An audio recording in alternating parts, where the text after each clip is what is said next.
حق الإمام وحق السادة للسادة. السادة هم مالتهم وهم يأخذون كيفهم، شنو علاقة؟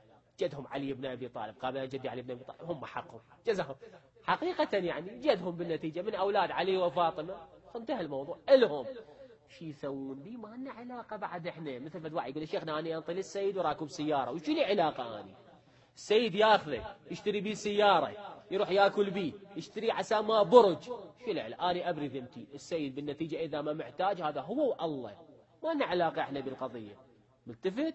ما لنا علاقة به. هو يريد يركب سيارة زينة، طبعا يعني شو نسوي؟ ايش تتوقع بين السيد ايش يركب؟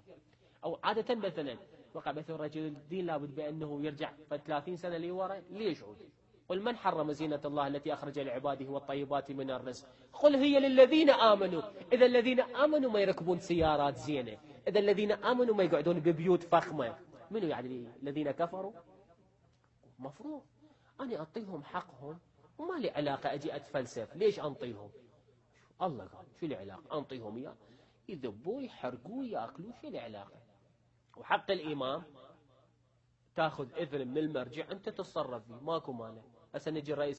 يا جماعة لا توجد ولا رواية واحدة تقول بأن الخمس يعطى للفقهاء، هذا واحد. اثنين، ولا توجد ولا رواية واحدة تقول بأن الفقهاء هم وكلاء للإمام الحجة في استلام الأموال، لا توجد ولا رواية. وأنا أتحدى الجميع،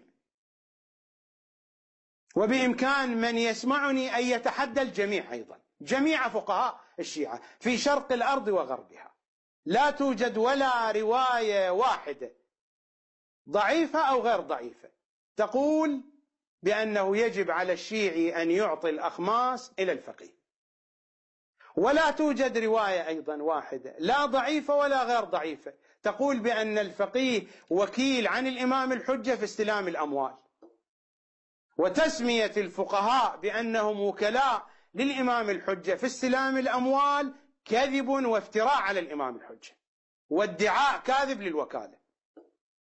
يمكن أن يقول الفقهاء بأنهم وكلاء للإمام عليه السلام في بيان الأحكام الشرعية استنادا للتوقيع، فإنهم حجتي عليكم. نعم هذا صحيح، يمكن أن يقولوا ذلك.